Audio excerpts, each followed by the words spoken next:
शिमला के रामपुर में बीती रात बादल फटने से खूब तबाही हुई। जैसी बादल फटने की सूचना प्रशासन को मिली, डीसी शिमला और पुलिस अधीक्षक आधी रात को रामपुर पहुंच गए। दोनों अधिकारियों ने बादल फटने से तबाही का जायजा लिया। गनीमत यही रही कि अभी तक कोई भी जानमाल की नुकसान की खबर सामने नहीं है।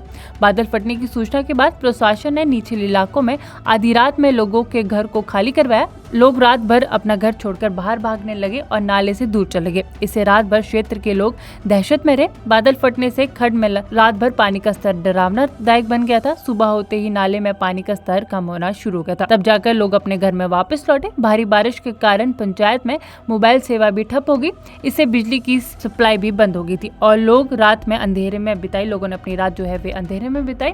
बादल फटने के बाद करीब 30 मीटर सड़क टूट गई। इससे सड़क वाहनों के लिए भी जो सड़क थी वे बंद होगी। इस क्षेत्र में 6 पंचायतों का संपर्क टूट गया।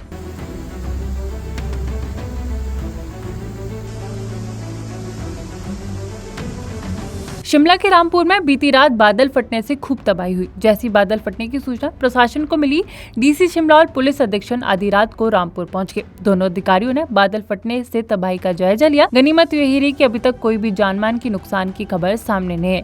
बादल फटने की सूचना के बाद प्रशासन ने निचले इलाकों में आधी रात में लोगों के घर को खाली करवाया। लोग रात भर अपना घर छोड़कर बाहर भागने लगे और नाले से दूर चले गए। इससे रात भर क्षेत्र के लोग दहशत में रहे। बादल फटने से खड्ड में रात भर पानी का स्तर डरावनादायक बन गया था। सुबह होते ही नाले में पानी का स्तर कम होना शुरू हो गया था। तब जाकर लोग अपने घर में वापस लौटे। भारी बारिश के कारण पंचायत में मोबाइल सेवा भी ठप हो गई। इससे बिजली की सप्लाई भी बंद हो गई थी और लोग रात में अंधेरे में बिताई। लोगों ने अपनी रात जो है वे अंधेरे में बिताई। बादल फटने के बाद करीब 30 मीटर सड़क टूट गई। इससे सड़क वाहनों के लिए भी जो सड़क थी वे बंद होगी। इस क्षेत्र में 6 पंचायतों का संपर्क टूट गया।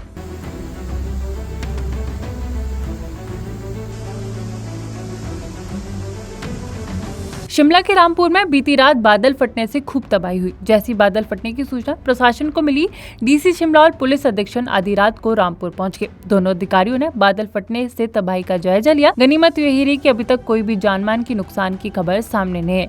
बादल फटने की सूचना के बाद प्रशासन ने निचले इलाकों में आधी रात में लोगों के घर को खाली करवाया। लोग रात भर अपना घर छोड़कर बाहर भागने लगे और नाले से दूर चले गए। इससे रात भर क्षेत्र के लोग दहशत में रहे। बादल फटने से खड्ड में रात भर पानी का स्तर डरावनादायक बन गया था। सुबह होते ही नाले में पानी का स्तर कम होना शुरू हो गया था। तब जाकर लोग अपने घर में वापस लौटे। भारी बारिश के कारण पंचायत में मोबाइल सेवा भी ठप हो गई।